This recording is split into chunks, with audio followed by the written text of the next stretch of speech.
अगर आपके घर में एक नवजात शिशु है तो आप देखेंगे कि कपाल का एक विशेष हिस्सा पूरा नहीं बना है। क्या आपने ध्यान दिया है? तो बच्चे को कोमलता से संभालना होता है। वहां पर सिर्फ त्वचा होती है, कोई हड्डी नहीं होती।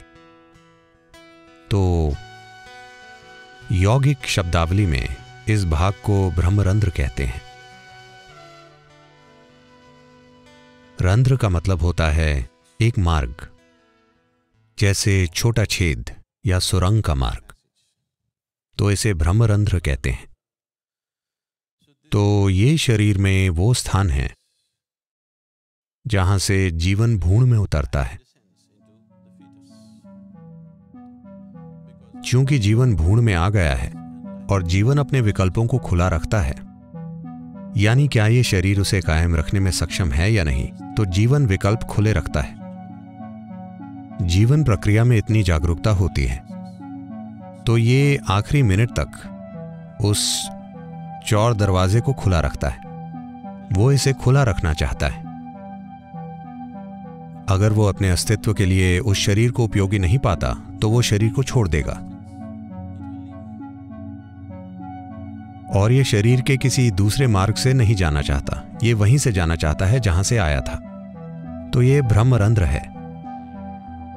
और एक दिन जब आप शरीर छोड़ते हैं उस समय भी आप किसी भी मार्ग से जा सकते हैं, लेकिन अगर आप ब्रह्मरंध्र से जाते हैं तो ये जाने का सबसे अच्छा तरीका है। अगर आप सचेतन रूप से शरीर के किसी भी हिस्से से जाते हैं तो ये ठीक है, लेकिन अगर आप ब्रह्मरंध्र से जा पाएं तो ये प्रस्थान करने का सबसे अच्छा तरीका है। तो चूंकि इस बारे में बहुत सी बातें होती हैं तो इस बारे में किताबें लिखी गई हैं। एक बात यह है कि इसकी काफी संभावना है कि हो सकता है कि कोई इंसान अपने सिर के ऊपर या माथे के बीच में चीजों की कल्पना करना शुरू कर दे। वे कई चीजों की कल्पना करते रहते हैं। आपको यह समझने की जरूरत है कि आप जहां भी अपने मन को केंद्रित करते हैं वहां कुछ हलचल होगी। अगर आप चाहें तो अभी आजमा सकते हैं। अपनी छोटी उंगली को ऐसे रखें और इसकी नोक पर ध्यान केंद्रित करें। आप देखेंगे कि 1 मिनट के भीतर वहां कुछ हलचल होगी। शरीर के किसी भी हिस्से पर अगर आप अपना ध्यान केंद्रित करते हैं तो आप कुछ हलचल पर गौर करेंगे। तो इसे आपके भीतर हो रही किसी महान प्रक्रिया के रूप में गलत नहीं समझा जाना चाहिए। बेशक थोड़ी शारीरिक हलचल यहाँ वहां होती रहती है। कभी कभी ऐसा आपके साथ होता है। आप सो रहे होते हैं, शरीर का कोई हिस्सा थोड़ा सा हिलता डुलता है और ये और वो। खासकर अगर आप बहुत नर्वस हो तो ऐसा आपके साथ अक्सर हो सकता है। अगर आप सहज हैं तो शायद ऐसा ना हो।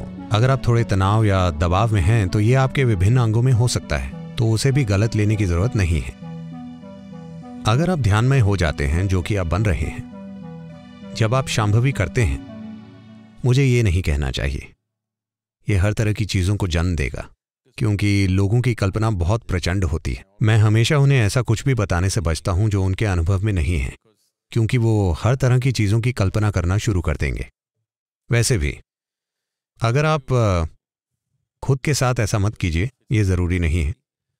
अगर मैं अपना हाथ अपने ब्रह्मरंध्र के ऊपर रखता हूं, यहां तक कि 4 फीट ऊपर तक भी अगर आप इसे रखते हैं, तो आप अपने हाथ में एक स्पष्ट भाव महसूस करेंगे जो हमेशा एक 8 के आकार में होगा। अगर आप अपनी ऊर्जाओं को एक खास तरीके से रखते हैं तो ऐसा हमेशा होगा। ऐसा हर इंसान के साथ हो सकता है, लेकिन यह भीतर होता है।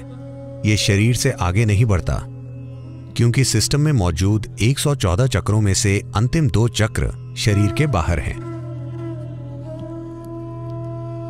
अगर भौतिक से परे आयाम सतत एक लगातार सक्रिय प्रक्रिया बन जाते हैं, आप में से कुछ ने अपनी शांभवी में कुछ पल के लिए यह महसूस किया होगा कि आपसे परे की कोई चीज सक्रिय हो गई है।